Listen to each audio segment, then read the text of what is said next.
करो। तो आइए आज हम लोग त्रिकोणमिति के बारे में बात करने वाले हैं। ये कक्षा 10वीं क्लास का ये 8वां नंबर चैप्टर है। क्लास 10 का चैप्टर नंबर जो है वो 8 है और ये बहुत ही महत्वपूर्ण चैप्टर है।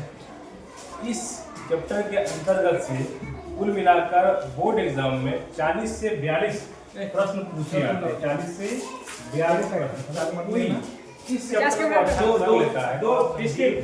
इस चैप्टर में आपको 40 से 45 नंबर ऑब्जेक्टिव से लेकर सब्जेक्टिव तक सभी प्रकार के प्रश्न यहाँ से बन जाएंगे, मिल जाएंगे। तो आइए सबसे पहले समझते हैं हम लोग कि त्रिकोणमिति क्या होता है।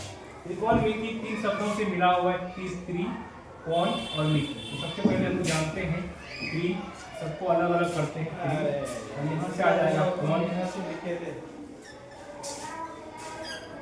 और फिर एक वर्ड और है जिसका नाम है मिति। तीनों का अर्थ समझते हैं। त्रि का मतलब होता है 3 और कोण का मतलब होता है कोना या कोणी। समझिए, कोना का मतलब जब दो लाइन एक दूसरे को जुड़ती है उसे कोण कहते हैं, तो उसे कोना कहते हैं। ठीक है। मिति का मतलब होता है माप।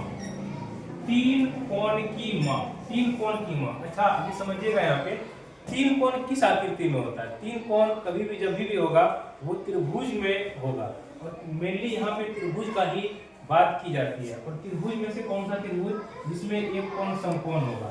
समकोण का मतलब 90 डिग्री का होगा। कोई भी कोण 1 डिग्री, एक कोण 90 डिग्री का हो सकता है।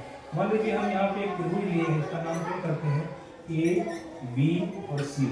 और यहाँ पे हमने क्या बताया है कि ए लाइन जो है खड़ी है और बी सी लाइन जो है बिल्कुल पड़ी हुई है और एक लाइन ऊपर से गिरती है ऐसे करके और दूसरा लाइन नीचे में गिरी हुई है। तो जब ये सीधी लाइन किसी सब रेखा पर गिरती है तो वो 90 डिग्री अपन बनाती है। इसलिए हम कह सकते हैं कि ये जो त्रिभुज है ए बी सी, इसमें कोण बी जो है वो 90 डिग्री का है, क्योंकि ए और बी बी सी पर एक खड़ी लाइन है।